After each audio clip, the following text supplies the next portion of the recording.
कपड़े धोने वाली बहू। शादी के पहले से ही विभा को कपड़े धोने का बड़ा शौक था। कभी नल के नीचे तो कभी तालाब के पास। अरे मेरी नीली वाली लुंगी नहीं दिख रही है।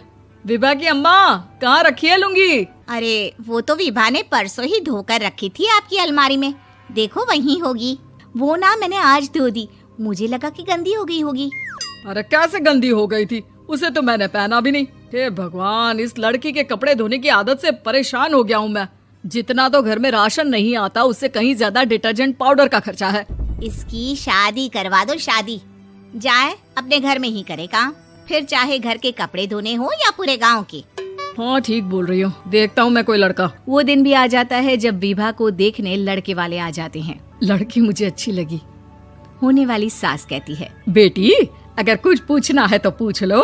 वैसे तो हमारी लड़की बहुत ही शर्मीली है, जो बोल दो वो मान लेती है, इसे क्या पूछना होगा। अरे कैसी बात कर रही हो माँ, मुझे इन लोगों के घर रहना है, सवाल तो कई है। हाँ हाँ बेटा, पूछ लो ना, क्या पूछना है। आप लोगों के घर कपड़े कौन धोता है? सास का मुंह बन जाता है। देखो, अगर तुम ये कहना चाहती हो कि तुम्हें कपड़े धोने नहीं आते तो सुन लो, कपड़े मैं ही धोती हूँ, लेकिन तुम्हारे आ जाने के बाद मैं रुमाल तक नहीं धोऊंगी। अरे चुप रहना भाग्यवान, बहू बेचारी घर आई नहीं, उसे डराना शुरू कर दिया। वो क्या है ना बिटिया, अभी तक तो ये कल्लू की माँ ही धोती थी, लेकिन अब तुम्हारे पापा तो दहेज में वॉशिंग मशीन देंगे ही।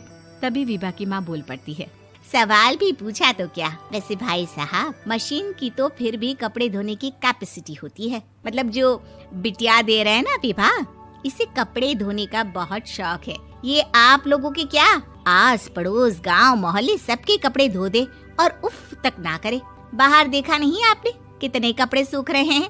सब हमारी बिटिया ने ही तो धोए हैं। बस भी करो ना माँ, शर्म आ रही इतनी तारीफ सुनकर। और तो और एक दाग निकाल कर दिखाओ तो मान जाओ। हाँ अच्छा, माफ करना बेटा, मैंने गलत समझा। हमें तो रिश्ता बहुत पसंद है। और ऐसे जुड़ जाता है रिश्ता कपड़े धोने का शौक रखने वाली विभा का। उसकी शादी हो जाती है कोयला फैक्ट्री में काम करने वाले कल्लू के साथ। शादी के बाद अचानक विभा चिल्लाती हुई सास के पास आती है। सासू माँ, अरे सासू माँ कहाँ है आप? ये तो धोखा है, धोखा दिया आप लोगों ने मुझे। इस ससुर के चक्कर के बारे में पता चल गया।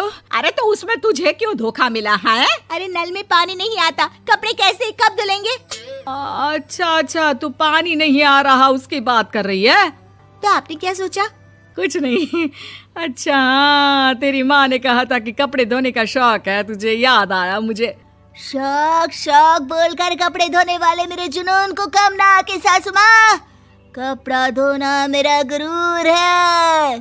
तभी पति भी वहाँ आ जाता है। अभी मैंने इसे सनी देओल की फिल्म दिखाई है, उसी के डायलॉग मार रही है माँ। अच्छा सुन, साफ बता रही हूँ, पानी सुबह 4 से 6 और शाम को 10 से 12 आता है, समझी? विभा टाइमिंग सुनकर हैरान हो जाती है। ये क्या भूतों का मोहल्ला है? सुबह 4 बजे उठकर कौन कपड़े धोता है? 4 बजे टंकी में पानी जाता है, फिर सारा दिन धोना ना, किसने मना किया? अरे कैसी बात कर रही हैं? 200 लीटर की टंकी में कितने कपड़े धो लूंगी मैं? सुबह ही उठ जाऊंगी मैं। अब क्या था, विभा सुबह 4 से लेकर रात के 12 बजे तक कपड़े ही धोती रहती। एक रोज सास पड़ोस से निकलकर कहीं जा रही होती है कि साथ वाली कहती है, हाँ कल्लू की माँ, जरा ये बताओ कि 2 साड़ी है, 2 ब्लाउज और एक पेटीकोट और एक नाड़े वाला लंबा कच्छा। हाँ तो? अरे तो क्या, कितना लोगी धुलाई ये बताओ। धोबन दिख रहे हैं हम क्या? हमारे पति सरकारी नौकरी से अभी रिटायर हुए हैं और बेटा सुपरवाइजर है कोयला फैक्ट्री में। धोबन समझ रखा है हमें।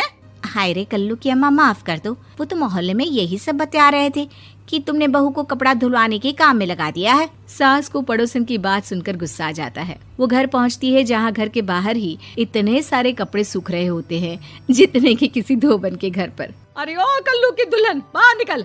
माँ जी यहीं आ जाओ, बाथरूम में चादर धो रहे हैं हम। अरे अभी हम धोते हैं, तुमको बाहर निकलो। ये आस पड़ोस वाले बोल रहे हैं कि हम बहू से कपड़े धुलवा कर उसे कपड़ा धोने वाली बना दिए हैं। अरे छोड़ो ना माँ जी, किन लोगों की बातों में आती हो? आस पास के लोगों का तो काम ही होता है कि वो किसी तरह सास बहू को लड़ा दे। बहू सारे घर के कपड़े धोती है, ये क्या कम है? बोलिए। सास को भी लग जाता है कि वो बहू का ये सनकीपन नहीं छुड़वा सकती, इससे अच्छा है कि खुद ही चुप हो जाए। एक रोज सास और बहू मंदिर जाते हैं, जहाँ सास की साड़ी वहाँ खड़ी भीख मांगने वाली से मिलती है। माँ जी क्या बात है, आपकी साड़ी उस भिखारन से कितनी मिल रही है ना? हाँ हाँ देखो तो, दोनों की साड़ी मिल रही है। क्या बात है कल्लू की अम्मा, तुम खुद को तो अफसर की बीवी बताती हो और ऐसी सिंपल सी प्लेन साड़ी पहनकर घूमती हो। सिंपल और प्लेन नहीं है ये साड़ी। तो क्या सोने के धागे से फूल बने हैं? कुछ भी सासू माँ, कुछ भी। हाँ बने थे इस साड़ी में सोने के धागे से फूल। मेरे पति लेकर आए थे मद्रास से स्पेशली मेरे लिए 10,000 की। ताहे भाई साहब इस भिखारन के लिए भी सेम टू सेम साड़ी लेकर आए होंगे 10,000 की। सास उस वक्त तो कुछ नहीं कहती, लेकिन बहू के साथ घर आती है और अलमारी से एल्बम निकाल कर लाती है। ये साड़ी देख रही है, ये वही साड़ी है जिसे मैंने अभी पहना था। इस साड़ी में ये जो चमकदार फूल दिख रहे हैं ना, ये सोने के धागों से काटे गए हैं। लेकिन तू लोकल वॉशिंग मशीन ब्रश से घिस घिस कर सारे फूलों को निकाल कर साड़ी प्लेन कर दी। मुझे माफ कर दीजिए सासू माँ। और तो और, जब मैंने तुझे तेरी गलती के लिए कुछ नहीं कहा, लेकिन तूने तो सबके सामने मेरा मजाक ही बना दिया। क्यों? बहू को समझ में आ जाता है कि अब से उसका कपड़े धोना बंद।